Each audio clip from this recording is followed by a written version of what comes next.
இன்னுமே ஒரு ஸ்டார் அடிச்சா மெல்க் கரை போயிடலாம். செயின் வெளியே வந்து பார்த்தா நம்ம டீமில் யாருமே இருந்திருக்க மாட்டாங்க. செயின் நம்மளா ஒரு சோலோ மேட்ச் ஸ்டார்ட் பண்ணி உள்ளே போயிருப்போம்.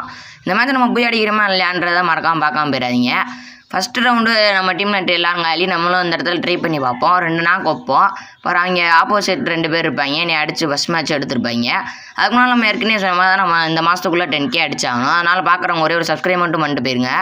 செகண்ட் மேட்ச்சும் அடிச்சிருப்பாங்க. ஆனால் நம்ம டீம்மேட் அடுத்து இப்படி அடிப்பாங்க நான் சத்தியமாக எதிர்பார்க்கல. First round, second round, third round டக்கு நம்ம டீம்மேட் அடிக்க ஆரம்பிச்சிடுறாங்க. பாருங்க இந்த இடத்துல என்னையும் போட்டுருவாங்க. நம்ம டீம்மேட் இந்த மேட்ச்சை எடுத்துருவாங்க. தேர்ட் ரவுண்டு இந்த இடத்துல சிலந்தியோட நம்ம டீம்மேட் விட்டுருப்பார். நம்ம பாம் எறிவோம். கரெக்டாக அவனுக்கு நல்ல டேமேஜ் போயிடும் எனிமிக்கு. இந்த இடத்துல வருவேன் அவனையும் அந்த இடத்துல அடிச்சு நாக்கு வச்சுருப்போம். இந்த இடத்துல 2 எனிமி என்னை அடிக்க ஆரம்பிச்சிடுறாங்க. நல்ல டேமேஜ் கொடுப்பேன். அப்புறம் தான் நல்லா அடிக்க முடியாது. நம்ம டீம்மேட் டக்குன்னு எல்லாத்தையும் அடிக்க ஆரம்பிச்சிருவாரு. அடிச்சு இந்த இடத்துல இன்னொருத்தனையும் அடிச்சு இந்த இடத்துல பூயாவும் அடிச்சு கொடுத்துருப்பாரு நம்ம டீம்மேட்டு. ஆனால் இப்படி அடிப்பாங்கன்னு சொல்லி நான் சத்தியமாக எதிர்பார்க்கவே இல்லை. அப்புறம் தான் நம்ம ஹீரோக்குலேருந்து எலக்ட் ஹீரோக்கும் போயாச்சு. மறக்காமல் சப்ஸ்கிரைப் பண்ணிட்டு போயிருங்க. இந்த மாதத்துக்குள்ளே நம்ம 10K அடிச்சே ஆகணும்.